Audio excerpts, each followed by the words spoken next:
Ongi etorri adiskide maiteok Eneagramara. 9 punta dituen giza arketipoen izarrera. Gure gaurko gonbidatua aurpegi ezaguna izan zen ETBen 80ko hamarkadan. Baina mende berria iritsi eta maleta egitea erabaki zuen. Madrilera aurrena, Londresera gero, halako batean Hollywooden amaitu zuen zinemaren mekan. Baina azken boladan, azira itzuli da. Bilbora ez ezik, ETBera ere bai. Bera aktorea da, telebista aurkezlea, aita, eta beste gauza asko ere bai. Gaur, Eneagraman, joan eta etorriko bidaia egingo dugu Aketza Lopezekin.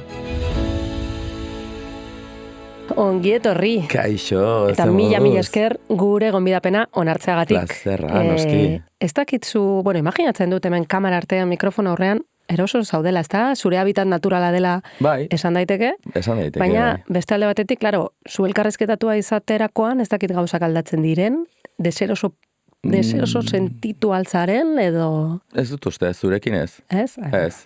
Ze ondo. Ez, gustora gaude, amen, eta inguru... Goxua, polita, goxoa, bai. Oso Eta ondo. badakit ondo tratatuko nauzula. Hori beti. Agian hasiko nintzateke, zure biografia txori irakurri dudanean, deigarriena den puntu horretara, ez? Zure abentura amerikarra zeo zer jakin nahiko nuke, ez? Batek Hollywood entzun eta burura etortzen zaiguna da glamurra, izarrak, imaginario oso badago hor, ez? Bai.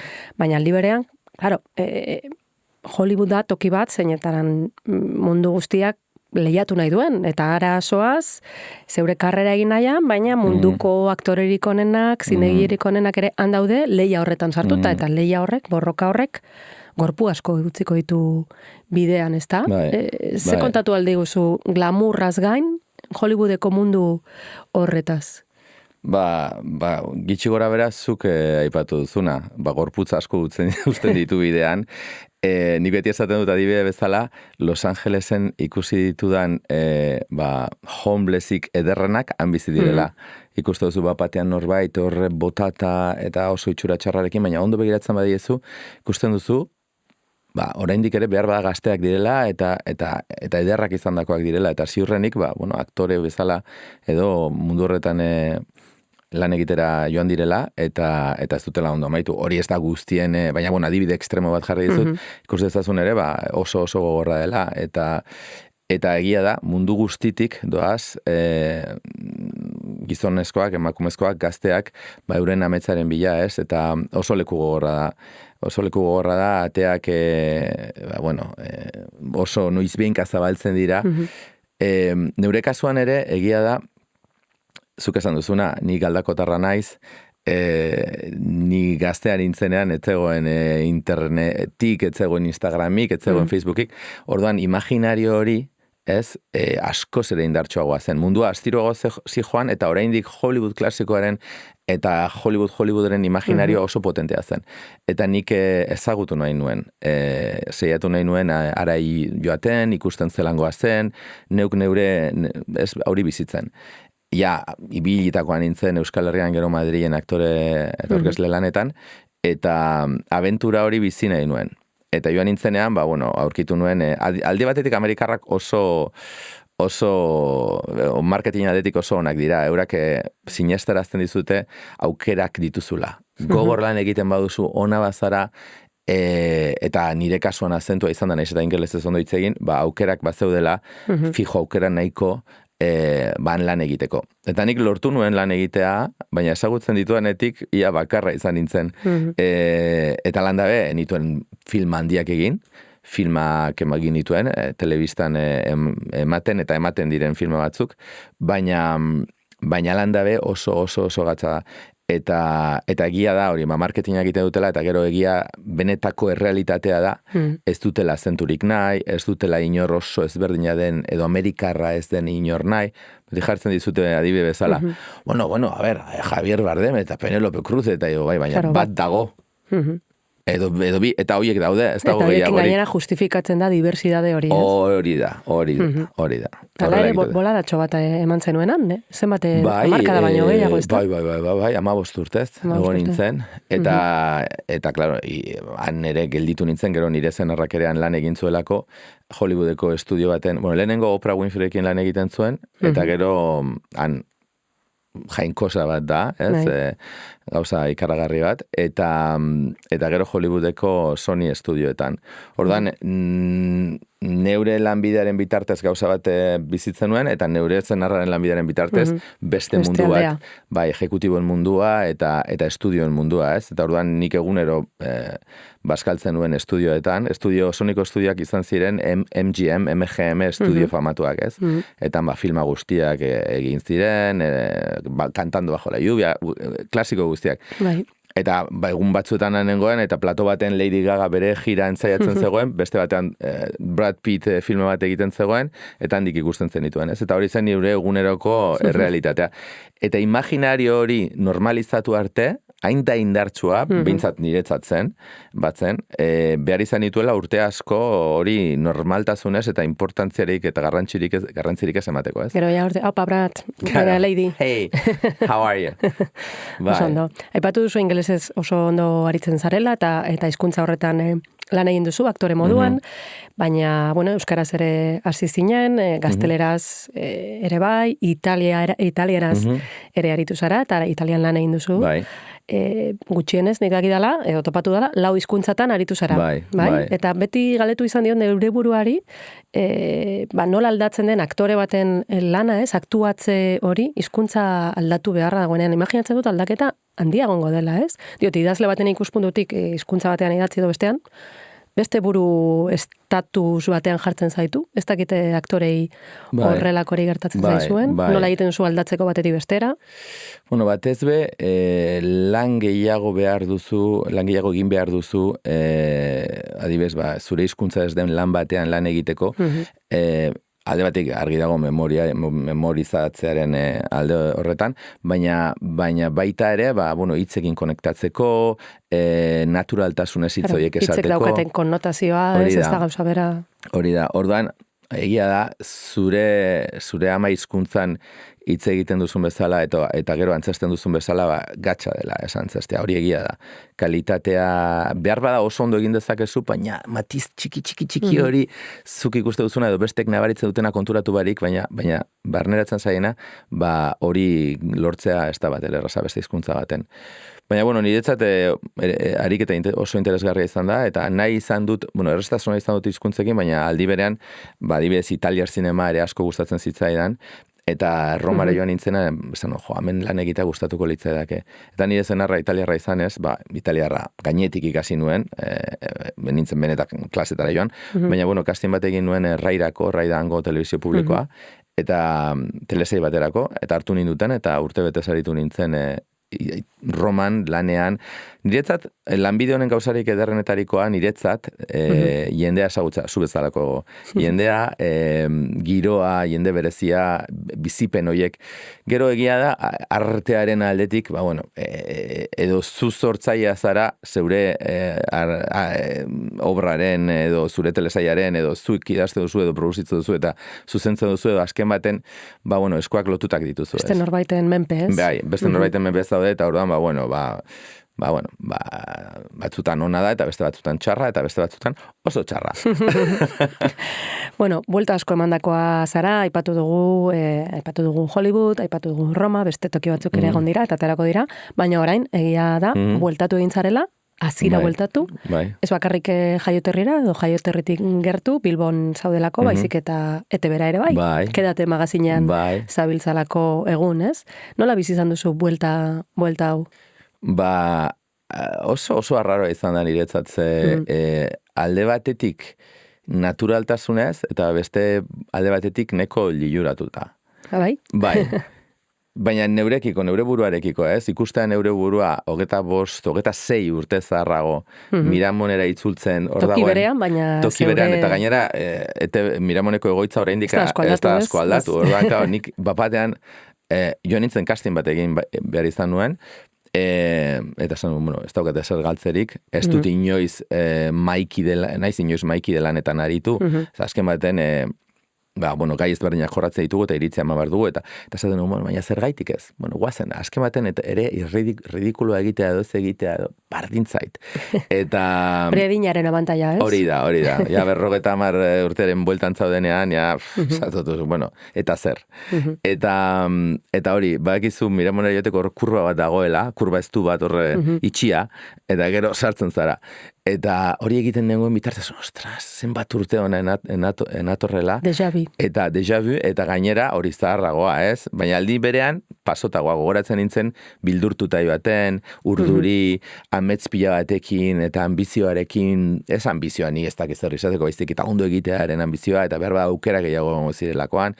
Eta zirkulo hori, ez? Borobilo horren hasierara heltzea berriro be, interesgarria, eta... Hora, ohitu naiz, banoa, eta ez dut neure burua irudikatzen 22 urtekin ara joaten, baina hasieran bai. Integratu egin duzu, 40 urtekoak etza. Ia 40, Maria, mentalizatzen ari naiz, datorren urtean izango da. Bai, falta dira, hilabete batzuk, asko. Asko. Lasai hartu, gauza asko gertatu daitezke hor erdian, eta gainera galdetu nahi nizun, ametsak aipatu dituzu, oraindik ere izango dituzu ametsak. Hau galdera interesgarria da. Bai. Uste nuen esango zeniala, baietz, zuzenean. Ez. Eta behar bada hori ere Hollywooden eraginez izan da, Esan duzu, hor bidean gorputz asko geratzen direla, eta amets asko. Nire ametsa, orain oso guztiz ezberdina da. Ametsa lasai egotea da, neure buruarekin gustora egotea da. Eta horrek ez dauka barnean derrigorrez, ez telebistan, ez zineman, ez antzerkean, ez ezer, nire lanbidearen inguruko arrakastarekin harremanik. Bueno, ametsak izan daitezke... Bueno, baina hori amets bat da. Baina lasaita, benetako barne lasaitasuna eta zure buruarekin gustora egotea, eta zure semeak ondo egotea, hori da nire benetako helburua. Bitarte horretan, gauza interesgarriak egin albaldin baditut, ondo, baina horrek ez du nire egunerokotasuna kondizionatuko edo baldintzatuko. Eta baldintzatu izan du urte askotan. Orduan... Nahikoa izan duzu. Nahikoa izan dut, bai. Eta orduan, atzekimendu eza horrek, ematen dizu niri bizitza kalitatea ematen dit. Askatasuna ere, bai. Eta askatasuna, hori da, askatasuna. Eta horretan, aldi berean, oreka ez da erreza, zeka, maltendu behar duzu, ilusio bat gauzak egiteko, eta ondo egiteko, eta atzekimendu eza hori ez. Eta oreka horri lortza ez da beti erreza, baina horretan nabil, hori da neure helburua. Oso ondo. Aipatu dituzu semeak, eta ez dakit Bilbora itzultzeko erabakian, zenbateko pisuak izango zuen aitatasunak, ez? Bilbo bada hiri egokia, umeak azteko? Oso. Los Angeles baino beagoa. Asko oso beagoa. Eta esan behar dizut, Los Angelesen egon ginen, gero Miamira joan ginen, urte betez pentsatzen berba Europatik gertuago zegoela, eta latinoagoa zela, eta beste, eta bueno, desastre bat izan zen. Oraindiko okerrago. Gero Milanora joan ginen, eta bane adibidez familia LGBTQ+, LGTBQ+ bat izan da. Ekizuan Chiara Melonik irabazi duela, lehendakaria dutela, eta fascista dela eta bar. Orain lurralde hostila, ez? Guztiz. Naiz eta Milano nahiko irekia izan, eta taxian sartzen ginen, eta guztiek, esatik, guztien ondo, bai, familia bat zarete, erakutzi nahi ziguten nola eurak etziren, hori itxiak, eta gure kontrakoak, eta esfortzua egiten zuten, baina aldi beran etzara babestuta sentitzen. Naiz eta ez genuen ezer desatze ginik izan, eta kontrakoa, jende askok erakutzi nahi zigun bere, gurekin dela eta, elkartasuna, baina alanda bi ume txiki dituzunean, sentitzen duzu, legea behar duzu zure inguruan. Behar duzu zure... Seguridade. Bai, seguridade hori beharrezkoa duzu. Eta hemen bezala, egia esan, Bilbon bezala inoaz. Baina benetan ez da ditzutzen. Ni amengoa naiz, iria ondo dago, semeak pozik, familia gertu, ondo jaten dugu mendia itxasa, zer gehiago nahi dugu. Eta senarra ere ondo integratu da? Senarra, bai, oso ondo. Napoletanoa da, Napolikoa, Napoles oso hiri berezia da, oso interesgarria, oso polita, baina bizitzeko oso gogorra. Orduan, bueno, ara joatea etzen aukera bat ere. Eta bera euskalduna, edo ia euskalduna da. Ni euskal itarria napoletanoa naiz, eta bera napoletarra euskalduna. Eta umek esate dute, gu euskal napoletanoak ara. Oso ondo. Kombinazio Ziamo, bikaina. baski napoletani esate dute. Baski napoletani, oso ondo. Pizka bat berriro atzera begiratuta, asko aldatu da telebistaren panorama, eta interneten sorrerak den aldatu du, eta zuk adibidez MTVn lan egin zenuen, MTVn gure generaziokoentzat izan zen kate mitiko bat, baina ez dakindik gaur egungo gaztek jakingo duten hori identifikatzen, ze importantzia izan zuen, bideo musikaletan, eta musikan orokorrean, zer nolako eragina izan zuen. Ez dakit nola begiratzen diozun iraganari, nostalgia puntu bat mantentzen duzu, edo... Momentu honetan, umek hainbeste errotzen zaituzte momentuan, beste gauza batzuk berba ez dira zoragarriak, umenak eta zupak izu horri buruz, liburu bat idatzi duzu horren inguruan, eta baina egia da errotzen zaituztela momentuan eta zure momentu vitalean. Eta batez ere nahita, euki baldin badituzu.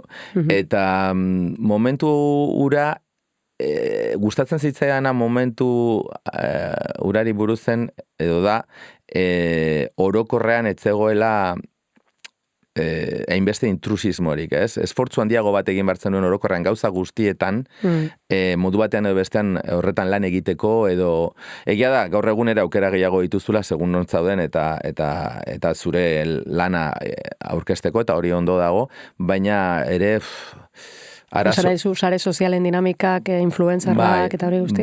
Bai. Orduan, fama azkarra gitxi dauten du, eta aldi berean aukerak ematen die gaztei, naiz eta ez dakit, apata monasterion edo rigaldu baten jaio, euren jarraitzaileak eukitzeko eta guzti hori, baina bestalde batetik ere badago zarata asko, ez? Eta ez dena oso produktiboa neure ustetan. Eta orduan, ordutik, errezagoa zen ere,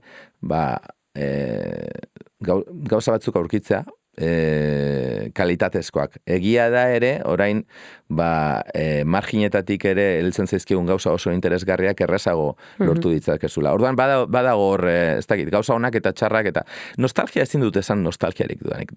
Gaztetasunaren nostalgia daukat. Ilusio den nostalgia, baina aldi berean jakinda presio bat ordaintzen duzula horregatik ere. Ez dakit nola esan. Bai, oso ondo ulertu dut nik behintzat. Biletatik daukazula, ez? Gogoratzen duzula zer zen hori, baina gerora etorri denarekin egiten duzulako refleksio bat, ez? Baina oraina gehiago gustatzen zait. Ez da beti, hori beti. Oraina besterik ez daukagu. Nik jende asko, entzute, 50 inguru honetan, asko kesatu dute, gazteak ginenean, zein ondo pasatzen genuen, eta orain azkematen zer egin dugu bizitzarekin. Nik horrelakoak ere entzute ditut. Entzuten dira, baina, saiestu behar dira, porque... Niri bardintza ez esate duten, baina... Esan duzu, lasai bizi nahi duzula, eta hori duzula, bake mental hori duzula, helburu nolabait, baina, zure sare sozialetan begiratuta, ikusi dut fazeta bat, enuena ezagutzen, eta da, nahiko aktivista zarela, ez? Gaur egungo arazoekin kezkatuta, ideia aurrerakoiekin konprometitua, eta bereziki konprometitua agian LGTBQ+ komunitatearen borrokarekin. Minorian borrokarekin. Minoriak orokorrean, baina, agian hori, gertuagotik bizi izan duzulako, eta hor, azken urteetan sekulako aldaketa eman da, borrokak eman ditu bere fruituak, Tokio beago batean gaudela esango nuke, baina ez dakit noraino, ez? Noraino, feminismoarekin ere gauza bera esan daiteke, ez? Ematen du oso aurrera egin dugula, baina agian ez da inbeste. Nola ikusten dituzu borroka horiek? Hori da, zuk esan duzuna, oso aurrera egin dugu, aurrera pausu handiak, baina oraindik ere oso enkistatuta daude gauza asko. Eta azken baten, machismo eta homofobia txampon berdinaren bi aldeak dira. Ni guztiz identifikatuta nago feminismoarekin eta eta homofobiaren kontrako borroka horrekin argi dago. Zasken baten leku berdinetik dator, ez? Patriarkatotik eta heteropatriarkatotik batez be. Eta zeure aragitan sufritu duzun diskriminazioa. Betidanik. Nik pentsatzen nengoen ona etortzen, ez? Nola neure bizitzan mundu heterosexuala beti etzaia izan den niretzat. Eta ez dut esan nik euren kontran derrigor zer neukalako, baizik eta beti erasutua izan naiz, sentitu izan naizelako, edo eraso egin nautelako, eta borroka egin behar izan dut txikitatik horrekin, ez? Orduan, egia da orain asko sobeto sentitzen naizela, oraindik ere jendea badago atzera pausak eman egituenak, baina... Italiako kasua aipatu duzu. Italiako pausua argi dago, Estatu Batuetako kasua orain Trumpek irabazi duela, baditu horre bere aurrean ez. Jomugan ez. Bai. Eta, bueno, eta estatu mailan ere badaude indar bildurgarri eta nahiko potenteak. Eta Euskal Herrian zehazkiago? Euskal Herrian nahiko ondo gaude, nik esango nuke, betidanik, eta gainera egia da feminismoak ere borroka egin duela LGTB-ren alde, beti borroka bat egon da hor elkartuta.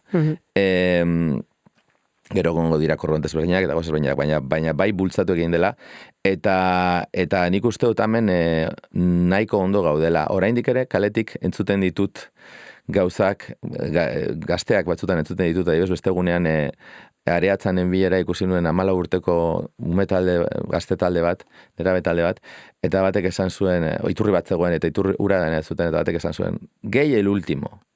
Bai, 14 urtekin, eta esan nuen, ostras, 14 urtekin. Gay el último, ya está maricón. Gainera gay esatea. Baina ja gay ere insulto bat da, irain bat da. Orduan, eta nabaritzen ditut horrelako gauzak, baina orain lana egitear dago oraindik, eta ez dugu pentsatu behar gauzak ez dutela atzera egingo. Emakumeen kasuan bezala, ez? Bai, beti adi eta alertan. Adi, bai, eta nik hori oso argi daukat. Gainera hori, oraindik ez dago familia askorik Bilbon, adibez, bi gizoneskoak edo bi emakumezkoak Gran Biatik pasiatzen euren familiarekin, ez? Nik ikusten ditut begiradak, nabaritzen ditut.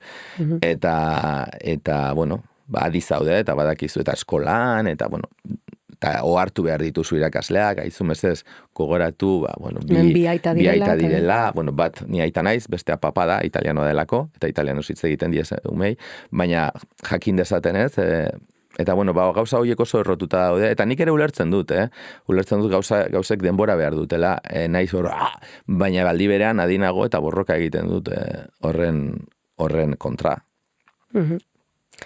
Zure lagun batekin hitz egin nuen elkarrizketa prestatzeko, esan zidan zeure intimidadearen eta pribatutasunaren zaintzaile amorratua zarela, eta etzela izango erraza elkarrizketa egiteko, baina hori esan behar nizun, kontra egin behar dio dela lagun honi, ze iruditu zait ondo ireki zarela, gustora egon zarela, ez dakit hemendik aurrera gustora egongo zaren, ze lagun berri bat gonbidatu behar dugu, etzara konturatu agian, baina adi izan dugu gure eneagrama aditua, eta berak zeo zer esan nahi dizu zeure eneatiporen inguruan. Orduan, ongietorria eman behar diogu orain, Jokin Amestoi gure adituari. Bueno, aketza, hemen daukazu, Jokin Amestoi, Jokin Amestoi, kaixo! Eguno, banuen gogoa zu ezagutzeko, aurrez aurre. Aurrez aurre. Telebistan askotan ikusi zaitut. Bueno, zein ondo. Eta... Adi egon naiz. Bai? Adi tentuz. Gauza asko esan ditu. Asko. Nahiko erraz jarri dizula lana, ez? Kasunetan ez da hain erreza izan, aitortu beharra daukat. Zergatik? Horre... Azkenean ere hori gertatzen da. Eneatipo batzuen berezitasunak oso zehatzak izaten dira, baina horrek ez du esan nahi pertsona batek eneatipo bakarra izaten dunik. Ez. Eta zure kasuan hor zalantzak izan ditut. Beraz, bi eneatipo ezberdinen berezitasunak ekarri ditut. Bisexuala. Egia esan gehiago ere ikusi ditut hor tartean. LGTBQ plus letra guztiak ditut. Uste dutzuk apur bat denetarik duzula hor. Diversoa zara, aketza. Interesgarria. Zure jokaeran. Ez nortasunen, jokaeran. Jokatzeko moduan. Baina, lehenik eta behin eta ziurtatzeko, pare bat galdera egin nahi dizkizut. Ja. Erozuk erantzun egin beharko duzu. Ados? Of course. Prest zaude? Yeah. Entzun tentuz, mesedez. EITB-ra itzuli berri zara. Lehen lanegura duzu. Pasillotik oinez zoazela, zure norabidean datorren aurpegi bat ezaguna egin zaizu. Zein izango da zure reakzioa? A. Pertsonari norden argi ez dudan arren, agurtu egingo dut. Seguru bera nitaz gogoratuko dela. B. Bestearen erreakzioaren arabera jokatuko dut. Arreta jartzen badit, agurtu egingo dut. Bestela, paso. Eta C. Ez da nitaz gogoratuko. Beraz, aurrera egingo dut. Elkar ezagutuko ezpagenu bezala.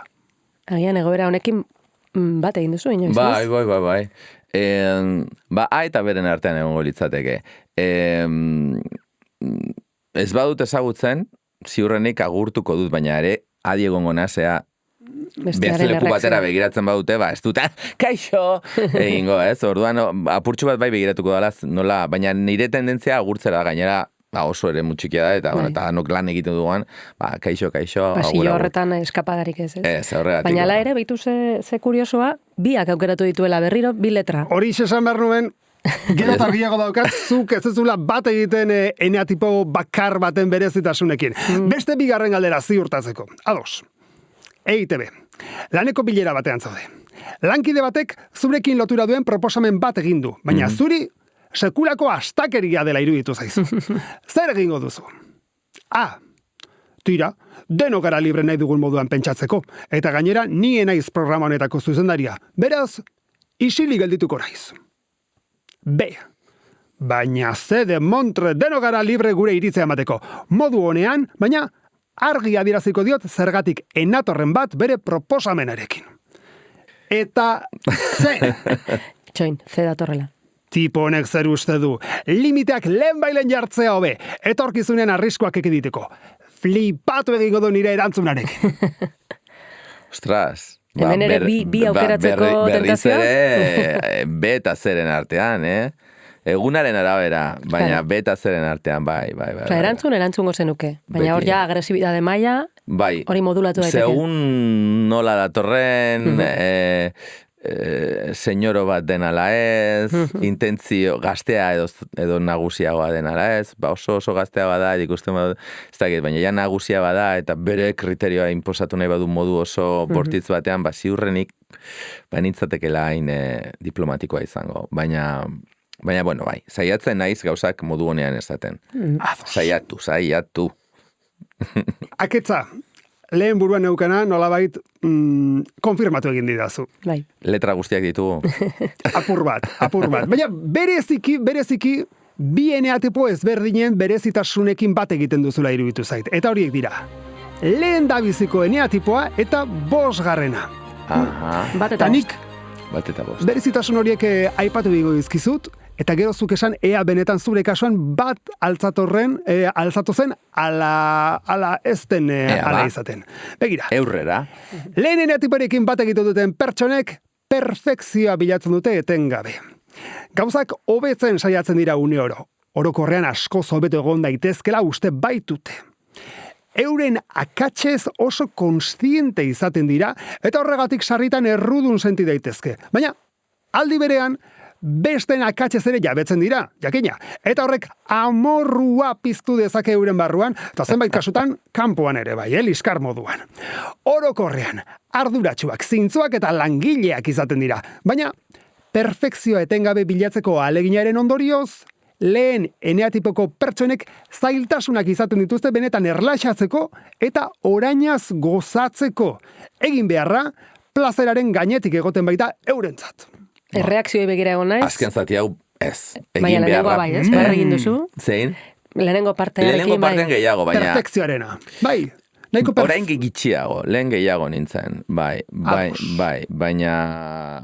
esain bestezke, malgut egin naiz, eta malgua izan naiz aldi berean ere. Bestela ezinezkoa da lan bideo honetan lan egin nahi izatea, bidaiatzea, orduan. Eskerrak, bestela estres egoera etengabean egongo zinateke. Hori da, eta begiratu nola nago, Horiek lehen eneatipori buruzko berezitasunak. Beraz, apur bat egiten duzu bat, baina guztiz ez, ados. Bosgarren... Bueno, zenuena, beste alde batetik. Hori egia da, Banekien etzen nuela bat guztiz egingo, Aurre ikusten nuen. 5. eneatipoa, adi. Pertsona hauek nahiko lotxatiak eta itxiak izaten dira. Ui. Ok. Lotxatia izan zaitezke, baina ez itxia. Ez? Hori ere bai. Kaso honetan, orokorrean pertsona hauek nahiko lotxatek eta itxiek izaten dira. Pentsamenduen munduan oso eroso goten dira, alegia, euren buruarekin, emozioekin konektatzea ordea kosta egiten zaie. Mundua, eta batez ere beste pertsonak inbaditzaileak direla sentitzen dute sarritan, eta horregatik, euren burua babesteko asmoz, ez dute erraz konektatzen emozionalki besteekin. Torren ondorioz batek baino gehiago pentsa dezake pertsona hauek hotzak edo arroputzak direla, baina Keba, kontrakoa izaten da, sentsibilitate handiko pertsonak direlako. Taldean daudenean, oharkabean pasatzea nahiago izaten dute. Orokorrean, azkarrak izaten dira, euren intereseko gaietan adituak izatea nahiko ohikoa izaten da, eta zientziak gustatzen zaizkie, baina baita humanitate kontuak edota arteak ere. Bueno, horraketza, keinu asko ikusi ditut, 5. eneatipoaren deskribapena entzuterakoan. Gauza asko daude hor, asko bota dizkizute. Lotxatia izan zaitezke, baina itxia, ez? Lotxatia bazara orduan? Bai. Baina nuke esango, disimulatu egiten duzu ondo. Bai, egia da ere, hori askota esaten dudala, ez? 50 urtekin ja, oraindik ere lotxatia izatea, lan egiten horretan, ez? Askotan esan duzu 50 urte, eta ez daukazu oraindik 58 urte daukazu, Bueno, datorren urtean edo, ni 75koa naiz abendukoa. Orduan hor txenao. Bai, baina, mentalizatu behar naiz, egia da gizartean eta sozialki 50, ez? Badela, ez? Ja, 50rekin esan dezakezu gaztea zarela, bueno, edo zure bura engañan. Esan dezakezu, baina. Esan dezakezu, baina 50rekin ja ezinezkoa. Ez dago iesbiderik. Behar bada gazte izango zala, 50 urteko norbaitentzat. Baina, eta ordan, klaro, esatu zu, hau benetan gertatu da. Ez dago, urrengo zenbakia 60, urrengo marka da, ez? Baina 5. eneatipoan esaten dena emozionalki konektatzeko zailtasunak, eta ez. Batez. Horretan ez. Ez, horretan ez. Adibidez, zurekin konektatzen, nago? Bai. Zelan sentitzen zara momentu enten? Ondo, eroso. Konektatuta. Eroso zurekin, bai. Konektatuta gabe, ez da? Bai, jakina. Hala ere, aprobetxatuko dugu gogoratzeko, eneatipoen kontua ez dela finkoa. Alegia, aurreratu dugu, ez da? Agian eneatipo ezberdinetako berezitasunekin bat egin dezakeguna.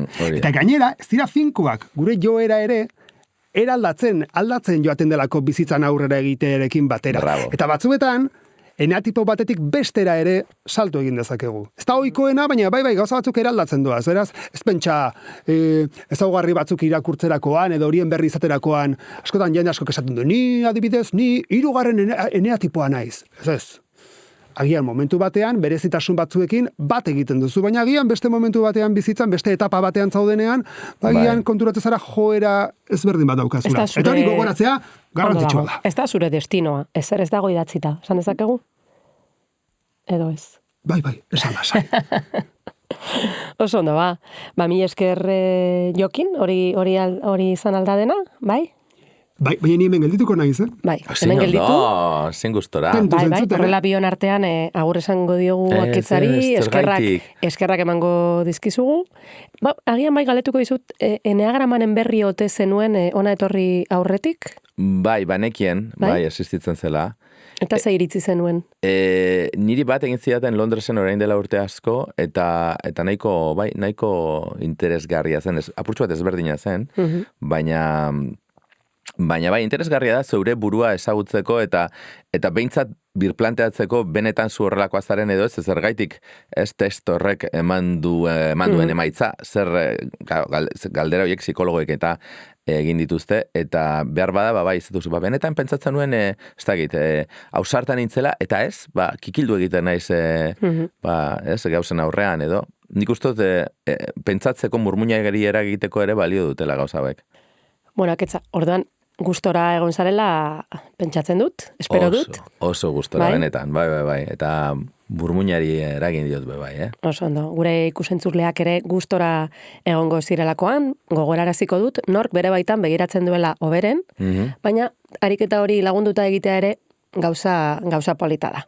Beraz, mila esker, aketza ariketa gurekin egiteagatik, eta beste hoi, hurrengo eneatipor arte.